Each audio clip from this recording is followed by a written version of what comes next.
Gaji lo udah naik berkali-kali tapi rasanya kok selalu kurang. Lo nggak sendirian. Ini jebakan gengsi dan hedonic treadmill yang bikin kita terus lari ngejar kepuasan sesaat. Tekanan sosial dan perbandingan cuma bikin lo makin boros dan jauh dari tenang. Video ini bakal bongkar kenapa lo terjebak dan kasih lo senjata ampuh buat keluar dari lingkaran setan ini, biar lo bisa benar-benar ngerasain ketenangan finansial. Yuk, kita mulai. Oke, langkah pertama buat keluar dari jebakan ini adalah kita harus tahu dulu siapa sih sebenarnya pemicu gengsi di hidup lo. Coba deh lo perhatiin, seringkali kita merasa harus menyamai orang lain itu karena terpicu hal-hal di sekitar kita. Misalnya algoritma media sosial. Lo scrolling Instagram, lihat teman pamer liburan di Eropa, teman yang lain pamer mobil baru, atau influencer dengan barang-barang branded. Otak lo secara otomatis membandingkan, dan muncul deh perasaan, kok gue belum kayak gitu ya? Belum lagi circle pertemanan atau keluarga. Pernah kan ngumpul sama temen terus ada yang cerita baru beli tas mewah, atau lagi renovasi rumah gede-gedean? Atau omongan di keluarga, si Anu udah punya rumah 2 loh, atau anaknya si ini kuliah di luar negeri. Kita jadi merasa ada tekanan gak langsung buat ikut-ikutan. Ini tuh kayak efek domino. Lo lihat temen beli A, lo merasa harus beli B, nanti tetangga lo lihat lo punya B, dia merasa harus punya C, gitu terus gak ada habisnya. Ini pemicu utama yang kadang gak kita sadari.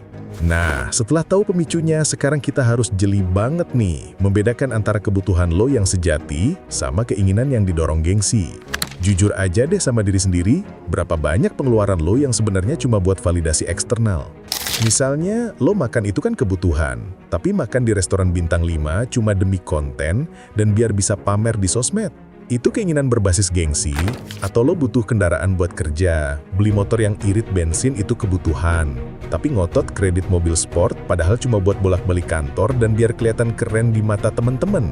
Nah, itu keinginan gengsi. Coba deh lo bayangin, gimana rasanya hidup tenang tanpa perlu mikirin omongan orang. Banyak kok orang yang berani melawan arus gengsi ini. Mereka sadar, kebahagiaan sejati bukan di barang-barang yang dipamerkan, tapi di ketenangan hati dan kebebasan finansial. Maka dari itu, kita perlu strategi yang namanya deflasi gaya hidup. Ini bukan berarti lu jadi pelit ya, tapi lebih ke mengurangi pengeluaran yang nggak perlu secara sadar. Tujuannya apa? Biar lo bisa membebaskan dana dan pikiran lo. Contohnya, coba cek langganan aplikasi atau layanan yang lo punya. Ada yang nggak terpakai? Stop. Atau sering jajan kopi dan makanan mewah? Coba deh lo kurangi. Lo bisa masak sendiri, atau bawa bekal dari rumah. Beli barang? Pertimbangkan beli barang second hand yang berkualitas.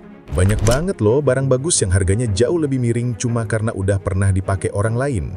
Percaya deh, kalau lo cek data rata-rata pengeluaran gengsi di kota-kota besar itu bisa mencapai jutaan rupiah per bulan. Uang itu bisa lo pakai buat hal yang lebih bermanfaat. Nah, setelah dana lo sedikit lebih lega, saatnya kita membangun fondasi ketenangan finansial. Prioritaskan pengalaman dan investasi diri, bukan lagi barang. Studi psikologi udah berkali-kali membuktikan bahwa kebahagiaan yang lo dapat dari pengalaman itu jauh lebih abadi dan bermakna dibandingkan dari barang. Coba deh, lo budgetin uang buat traveling murah ke tempat yang belum pernah lo datengin. Atau ikut kursus skill baru yang bisa meningkatkan value lo, dibanding lo beli gadget terbaru yang cuma dipakai sebentar dan nilai depresiasinya langsung terjun bebas. Pengalaman itu menciptakan memori, skill itu meningkatkan potensi penghasilan lo di masa depan. Barang cuma jadi pajangan yang cepet usang. Ini yang paling penting, lo harus mengubah sudut pandang, stop perbandingan.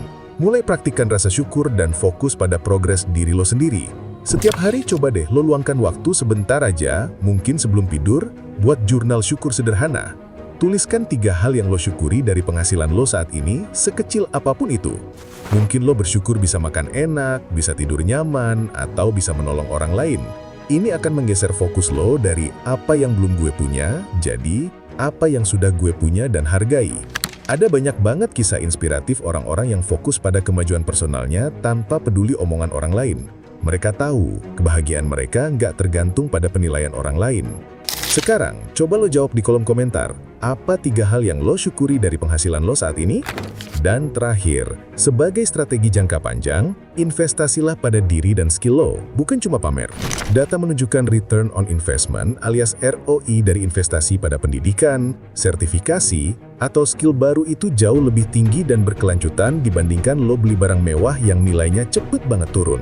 Contohnya, lo bisa ikut bootcamp coding online yang harganya terjangkau, atau beli buku-buku pengembangan diri, atau ikut seminar yang bisa nambah relasi dan wawasan.